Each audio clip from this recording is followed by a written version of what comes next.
என் நெஞ்சில் குடியிருக்கும். ദക്ഷിണേന്ത്യൻ രാഷ്ട്രീയത്തിൽ വലിയൊരു ചരിത്ര മാറ്റത്തിനാണ് 2026 സാക്ഷ്യം വഹിച്ചത്.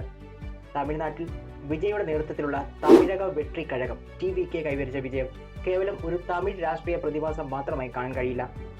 എന്നാൽ വിജയുടെ രാഷ്ട്രീയ ശൈലി കേരളം പോലെയുള്ളിടത്ത് വലിക്കില്ലെന്ന വാദം ഇപ്പോൾ ശക്തമാണ്. എന്തുകൊണ്ടാണ് ഈ ഒരു വാദം ഉയരുന്നത്? എന്താണ് ഇതിലെ യാഥാർത്ഥ്യം? നമുക്ക് പരിശോധിക്കാം. കേരളം പ്രബുദ്ധമാണ്.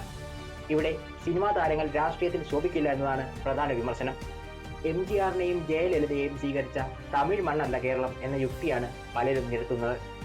എന്നാൽ ആധുനിക കേരളം ഒരു രാഷ്ട്രീയ മാറ്റത്തിനായി ആഗ്രഹിക്കുന്നുണ്ടോ എന്ന ചോദ്യവും വളരെ പ്രസക്തമാണ്. കഴിഞ്ഞ ഏതാനും തിരഞ്ഞെടുപ്പുകളിൽ നാം കണ്ടത് പരമ്പരാഗത വോട്ട് ബാങ്കുകളിൽ വന്ന വിള്ളലുകളാണ്. ഈ വിള്ളലുകളിലേക്ക് കടന്നു വരാൻ വിജയുടെ പാർട്ടിക്കാവില്ലെന്ന് നമുക്ക് തീർത്തു പറയാനാവില്ല.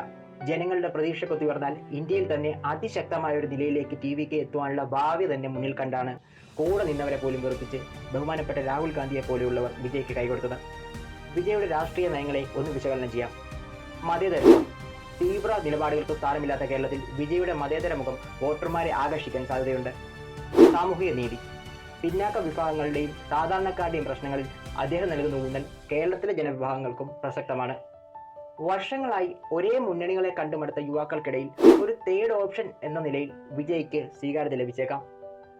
സിനിമാ നടൻ എന്ന പ്രതിച്ഛായക്കപ്പുറം വിജയ് എന്ന സംഘാടകനെ നാം ശ്രദ്ധിക്കണം.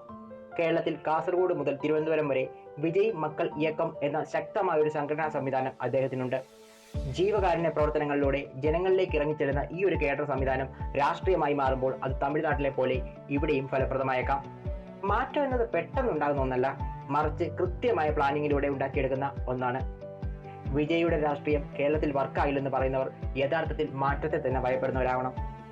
തമിഴ്നാട്ടിൽ വിജയിയെ അധികാരത്തിലേറ്റിയത് ജനങ്ങളാണ്, വെറും ആരാധകരല്ല.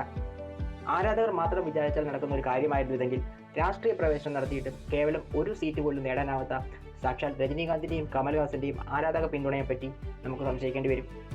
കാലം മാറുകയാണ്, അതോടൊപ്പം രാഷ്ട്രീയവും. ഈ വിഷയത്തിൽ നിങ്ങളുടെ നിരീക്ഷണങ്ങൾ എന്തൊക്കെയാണ്? വീഡിയോ ഇഷ്ടമായെങ്കിൽ ചാനൽ സബ്സ്ക്രൈബ് ചെയ്ത് നിങ്ങളുടെ സുഹൃത്തുക്കൾക്കും ഷെയർ ചെയ്ത് കൊടുക്കുക. മറ്റൊരു വിഷയമായി വീണ്ടും കാണാം. Thank you so much.